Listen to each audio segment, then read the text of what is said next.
সুপ্রিয় দর্শক, দেশপ্রেমিক জনতা, আপনারা কি শুনতে পাচ্ছেন, আপনারা কি দেখতে পাচ্ছেন এই তথাকথিত বিপ্লবীরা আমাদের প্রিয় মাতৃভূমিকে কোন অন্ধকার গহ্বরে ঠেলে দিচ্ছে?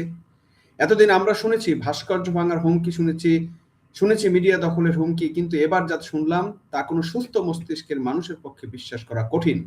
আন্তর্জাতিক কূটনীতিক শিষ্টাচারে ন্যূনতম জ্ঞান যারা আছে সে এই কথা মুখে আনার আগে হাজারবার ভাববে। হাসনাত আব্দুল্লাহ ওরফে কালাপাড়া এই সময়ের অন্যতম আলোচিত নাম, বিতর্কিত নাম, যে কিনা নিজেকে ছাত্রনেতা দাবি করে তথাকথিত জুলাই সন্ত্রাসী, সে প্রকাশ্যে হুমকি দিয়েছে ভারতীয় হাই কমিশনারকে লাথি মেরে দেশ থেকে বের করে দেওয়ার।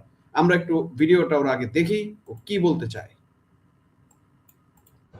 আজকে শুনছি বাংলাদেশ হাই কমিশনকে নাকি ভারত ঢাকায় ধমক দিছে, যে কেন আমরা ওই কথা বলছি। ধমক দিছে নাকি ওই ভারতীয় হাই কমিশনারকে এই খুনি হাসিনাকে আশ্রয় দেওয়ার জন্য শুধু ধমক না, লাথি দিয়ে দেশ থেকে বের করে দেওয়া উচিত ছিল। চিন্তা করেন দর্শক, এরকম একটা কালাপাটা, অসভ্য, শিষ্টাচার বহির্ভূত, বেয়াদব এরকম একটা ছেলে, সে তার মুখের ভাষা দেখেন, সে মানে একটা দেশের সাথে যে তার কিভাবে কথা বলতে হবে, এরা দেশের কি উন্নয়ন করবে, যারা তার কূটনৈতিক ভাষায় কথা বলতে পারে না, তারা দেশের কি উন্নয়ন করবে? এবার আপনি চিন্তা করেন, এই 5ই আগস্টের পর থেকে হত্যা, খুন, ধর্ষণ হতে শুরু করে দেশে যে এত মব জাস্টিস, এত হত্যা হয়েছে, তার নিয়ে তাদের কোনো রাচা আছে? তারা শুধু তাদের নিরাপত্তা, শেখ হাসিনা, আওয়ামী লীগ এগুলো নিয়ে ব্যস্ত। এই দেশের জন্য কিন্তু তাদের কোনো চিন্তা চেতনা কোনো কিছুই নাই। দর্শক, আপনার কি শুনছেন ঠিক মতো? লাথি মেরে একটি স্বাধীন সার্বভৌমত্ব দেশের মাটিতে দাঁড়িয়ে প্রতিবেশী একটি পরাশক্তি সর্বোচ্চ কূটনীতিক প্রতিনিধিকে নিয়ে এমন অসভ্য, ইতর, জঙ্গলি ভাষা ব্যবহার করা, এটি শুধু ধৃষ্টতা না, এটি আত্মহত্যার শামিল। আজ আমরা কোনো রাগ ঢাক না রেখেই কথা বলবো। এই যে লাগামহীন পাগলামি শুরু হয়েছে, এর শেষ কোথায়? এর বক্তব্যের পরিণতি কি হতে পারে? তা কি এটা কি সেই অপরিমাণদর্শী বালকের একবারও ভেবে দেখেছে তারা? ভারত কি এখনো চুপ থাকবে, নাকি তাদের ধৈর্যের ভাত ভেঙে যাচ্ছে এবং ভাঙতে যাচ্ছে? কোনটা?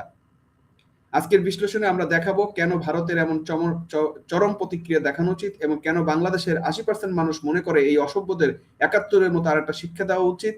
এখন সময় হয়ে দাবি হয়ে দাঁড়িয়েছে এই এদেরকে একটা শিক্ষা দেওয়ার ব্যাপারটা। প্রথমেই আসা যাক কূটনীতিক শিষ্টাচারের প্রশ্ন। 1961 সালের ভিয়েনা কনভেনশন অনুযায়ী যে কোনো দেশের কূটনীতিকরা আয়োজক দেশের বিশেষ মর্যাদা এবং নিরাপত্তা ভোগ করেন। তাদের গায়ে হাত তোলা তো দূরের কথা, তাদের অসম্মান করা আন্তর্জাতিক আইনের চরম লঙ্ঘন। হাসনাত আব্দুল্লাহ যখন ভারতীয় হাই কমিশনকে লাথি মারার কথা বলে, তখন সেই ব্যক্তি প্রণয় ভার্মাকে অপমান করে না, সে অপমান করে সমগ্র ভারতের রাষ্ট্রকে। সে চ্যালেঞ্জ ছুড়ে দেয় 140 কোটি মানুষের একটি দেশের সার্বভৌমত্বের দিকে। এই ছেলেটি যে কিনা ক্ষমতার মোহ, সস্তার জনপ্রিয়তার নেশায় বুঁদ হয়ে আছে, সে কি জানে রাষ্ট্র পরিচালনা আর ভার্সিটির ক্যান্টিনের স্লোগান দেওয়া এক জিনিস নয়? এর আগেই হাসনাত ভারতের 7 সিস্টার উত্তর পূর্বাঞ্চলীয় রাজ্যগুলোকে বিচ্ছিন্ন করে দেওয়ার হুমকি দিয়েছিল। তখন আমরা বলেছিলাম একটা পাগলের প্রলাপ। কিন্তু এখন হাই কমিশনকে নিয়ে যে ভাষা ব্যবহার করলো তা প্রমাণ করে এরা শুধু পাগল না, এরা দেশের জন্য বিপজ্জনক, এরা সন্ত্রাসী, এরা জঙ্গি। এরা কি মনে করে আন্তর্জাতিক সম্পর্ক মানে পাড়ার মহল্লার মাস্তানি? একটা দেশের হাই কমিশনকে অপমান করলে তার প্রতিক্রিয়া যে কত ভয়াবহ হতে পারে তার ধারণা কি এদের আছে?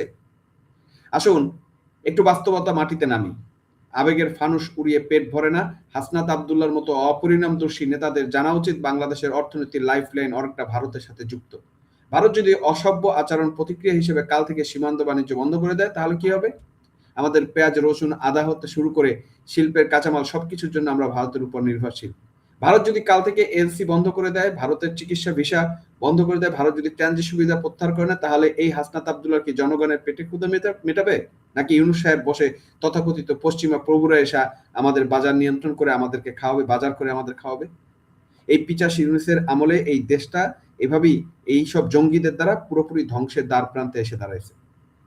এই যে উগ্রবাদী আস্ফালন, এর পরিণতি ভয়াবহ। এরা দেশকে এমন জায়গায় নিয়ে দাঁড় করিয়েছে যেখানে আমাদের অস্তিত্ব সংকটের মুখে। এরা চাইছে ভারতের সাথে একটা যুদ্ধবন্দী পরিস্থিতি তৈরি করা। কিন্তু কেন? কারণ এদের মাস্টার মাইন্ড ইউনূস সাহেব এবং তার পেছনে থাকা পাকিস্তানি পশ্চিমা প্রভুরা জানে ঘোলা পানিতে মাছ শিকার কত সহজ। তারা চায় বাংলাদেশকে একটি ব্যর্থ রাষ্ট্রে পরিণত করতে, যাতে এখানে বিদেশি হস্তক্ষেপের পথ সুগম হয়। হাসনাত আব্দুল্লাহরা সেই মেটিকুলাস ডিজাইনের মাঠ পর্যায়ের ক্রীড়নকের একটা খেলোয়াড় মাত্র। এখন সবচেয়ে বড় প্রশ্ন হচ্ছে ভারত কি করবে? আমরা দেখছি গত কয়েক মাস ধরে বাংলাদেশের লাগাতার ভারত বিরোধী উস্কানি দেওয়া হচ্ছে, হিন্দু সম্প্রদায়ের উপর হামলা হচ্ছে, ভারতের পতাকা পোড়ানো হচ্ছে, আর এখন সরাসরি হাই কমিশনারকে লাথি মারার হুমকি। অনেকে প্রশ্ন তুলেছেন, ভারতের গায়ের চামড়া কি মোটা?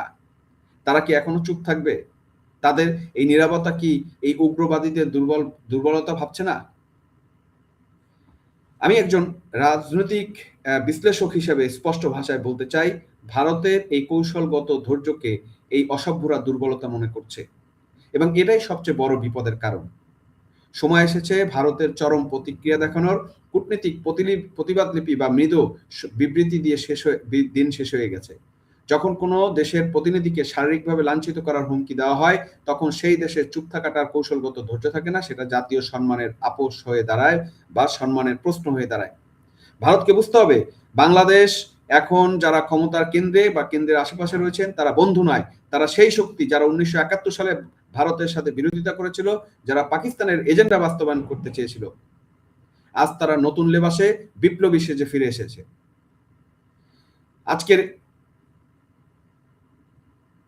আজকের এই পরিস্থিতি আমাদেরকে 1971 সালের কথা মনে করিয়ে দিচ্ছে। তখন একদল অসভ্য বর্বর শক্তি এই দেশটাকে কলঙ্কিত করেছিল। তারা আমাদের বুদ্ধিজীবীদের হত্যা করেছিল, মা বোনদের ইজ্জত নষ্ট করেছিল। তখন ভারত এগিয়ে এসেছিল। কেন? কারণ ভারত জানতো তার প্রতিবেশী যদি উগ্রবাদী আখড়ায় পরিণত হয়, তবে ভারতের নিজেদের নিরাপত্তার হুমকি হয়ে পড়বে। আজ 2000 এই যে 25-26 সাল এসে পরিস্থিতি কি ভিন্ন? আজ যারা ভারতের হাই কমিশনকে লাথি মারার কথা বলে, তাদের মানসিকতা কি 1971 সালে সেই রাজাকার আলবদরদের চেয়ে আলাদা? আপনারা যারা আজ আমার কথা শুনছেন, তাদের অনেকের মনেই এই প্রশ্ন জাগে, বাংলাদেশের সাধারণ মানুষ কি চায়? মিডিয়াতে আপনারা যে উগ্রবাদী আস্ফালন দেখছেন, সেটি গুটি কয়েক মানুষের তৈরি করা কৃত্রিম স্রোত। আমি চ্যালেঞ্জ করে বলতে পারি, বাংলাদেশের 80% মানুষ যারা সত্যিকারের দেশপ্রেমিক, যারা মুক্তিযুদ্ধের চেতনা বেশি, তারা এই অসভ্যদের আচরণে লজ্জিত এবং ক্ষুব্ধ। এই 80% মানুষ চায় এদের একটা শিক্ষা দেওয়া হোক। তারা চায় 1971 মতো করেই এই উগ্রবাদী পাকিস্তানপন্থীদের বিষ দাঁত ভেঙে দেওয়া হোক। বাংলাদেশের সাধারণ মানুষ ভারতের সাথে শত্রুতা চায় না, তারা শান্তি চায়, উন্নয়ন চায়। কিন্তু ইউনূস সাহেব, এই পিচাস ইউনূস সাহেবের ছত্রছায়ায় বেড়ে ওঠা এই হাসনাত মার্কা উগ্রবাদীরা পুরো জাতিকে জিম্মি করে ফেলেছে। পরিশেষে বলতে চাই, হাসনাত আব্দুল্লাহর এই হুমকি শুধু একটি বাক্য নয়, এটি একটি অশনি সংকেত। এটি প্রমাণ করে যে বাংলাদেশ এখন ভুল পথে পরিচালিত হচ্ছে। ভারতের উচিত এখনই কঠোর পদক্ষেপ নেওয়া, যেটা আন্তর্জাতিক অবরোধ হতে পারে, কূটনৈতিক সম্পর্ক নিম্ন পর্যায়ে নামিয়ে আনা হতে পারে, অথবা আন্তর্জাতিক মঞ্চে এই সরকারকে একঘরে দেওয়ার মতো কর্মকাণ্ড হতে পারে। এই অসভ্যদের এখনই থামানো না গেলে এরা শুধু বাংলাদেশ নয়, পুরো দক্ষিণ এশিয়ার স্থিতিশীলতার জন্য ক্যান্সার হয়ে দাঁড়াবে। ভারতের নীতি নির্ধারকদের বুঝতে হবে, ক্যান্সারের চিকিৎসা প্যারাসিটামল দিয়ে হয় না, তার জন্য প্রয়োজন সার্জারি বা কেমোথেরাপি। 1971 ভারত যে ভূমিকা নিয়েছে, আজ হয়তো সরাসরি সামরিক হস্তক্ষেপের প্রয়োজন নেই, কিন্তু অর্থনৈতিকভাবে 71-এর মতো কঠোর এবং নিয়ন্ত্রণের ভূমিকা নেওয়ার মতো সময় এসেছে।